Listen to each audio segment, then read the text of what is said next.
Bonjour à tous et bienvenue dans cette nouvelle vidéo. Aujourd'hui, nous allons parler du système international d'unité, que l'on abrège facilement en SI.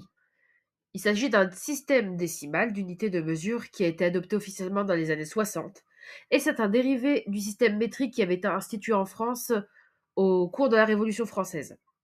L'objectif de ce système, c'est de prendre des mesures de base pour pouvoir avoir des valeurs qui soient sûres, pouvoir développer des compétences à l'échelle internationale en ayant des connaissances à l'échelle internationale, en ayant des valeurs qui sont fiables. Chose qui n'était pas le cas avant quand on avait le système de la coudée, du pouce, du machin. En gros, concrètement, le système métrique, même si les Américains ne seront pas forcément d'accord ou les Anglo-Saxons ne seront pas forcément d'accord, le système métrique reste quand même quelque chose de beaucoup plus fiable que d'autres types d'unités. Donc nous allons voir, les unités du système international sont au nombre de 7 et nous allons les voir dans la diapo suivante. Les unités correspondent à des valeurs à mesurer.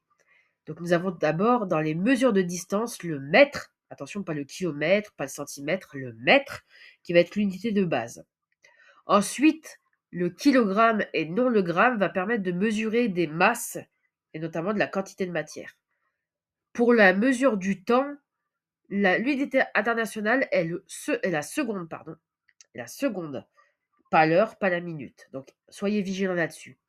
Ensuite, pour l'intensité électrique, nous avons l'ampère. Pour la température, nous avons le Kelvin. Je vous ferai une vidéo pour vous expliquer comment convertir le Kelvin en Celsius, etc. C'est pas bien compliqué. Et ensuite, pour le nombre de la quantité de matière étant mol et l'intensité lumineuse étant candela. Donc le candela, je vous avoue que c'est une unité que j'ai rarement, voire jamais utilisée de mémoire.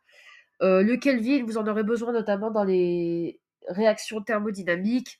La mole, dès que vous parlerez de chimie ou de biochimie, vous en aurez besoin. L'ampère, plus pour l'intensité électrique. Et puis après, le mètre, le kilogramme et les secondes sont quand même des unités qu'on utilise au quotidien, donc il est nécessaire de savoir les utiliser et les convertir.